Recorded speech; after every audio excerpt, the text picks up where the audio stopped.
How will you know if you're truly moving forward? The answer isn't in the mirror. It's written in the quiet spaces between your thoughts, in the moments no one else sees. In the heart of ancient Athens, a man once sought the wisdom of the great Stoic teacher Epictetus. "How can I know if I am progressing?" he asked. The teacher smiled, his eyes resting on the man like an old oak sizing up a sapling. "Not by the wealth you hoard, nor the victories you proclaim," Epictetus replied.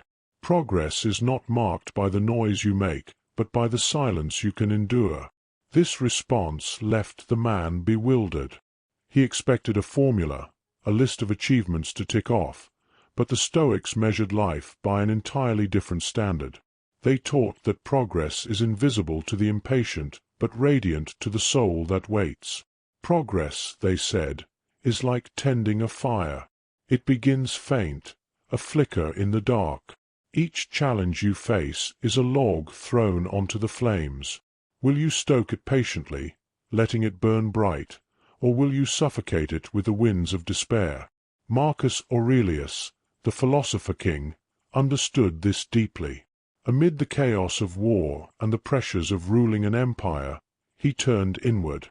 "If your thoughts are clear, your actions aligned, and your soul untroubled," he wrote, "you are progressing, no matter the storm around you." Now imagine yourself in the chaos of today's world.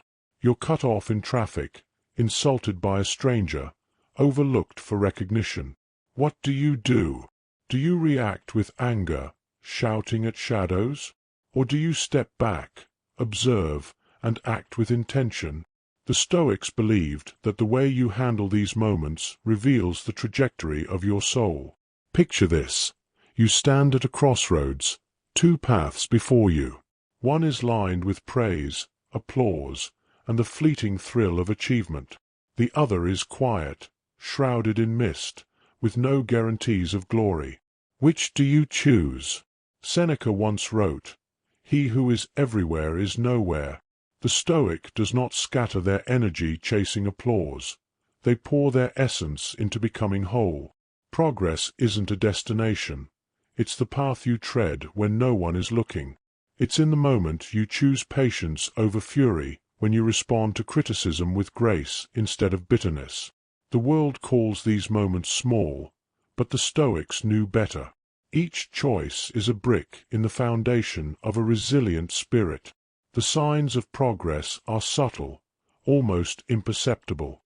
They are in the pause before a harsh word, the calm that follows an insult, the courage to stand firm when fear whispers retreat. Progress doesn't shout, it whispers. Epictetus told his students, "When you've made progress, you won't need to tell anyone. It will radiate from your actions, your presence.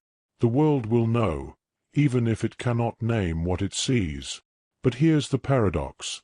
The Stoics didn't seek progress for its own sake. They sought it because a life aligned with virtue, reason, and harmony is the only life worth living.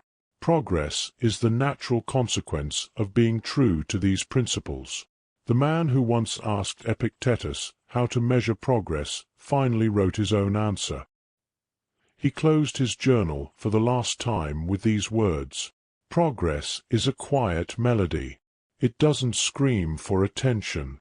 It's the calm after the storm, the steady flame that warms but does not burn. It is the peace within that no force can shatter." You don't need the world's validation to know you're growing. Look inward. Are your thoughts clearer than they were yesterday? Does the anger you once felt burn less brightly? Do you face uncertainty with courage, fear with reason? These are your signs. Progress isn't what you gain, it's who you become. Let the Stoics guide your path.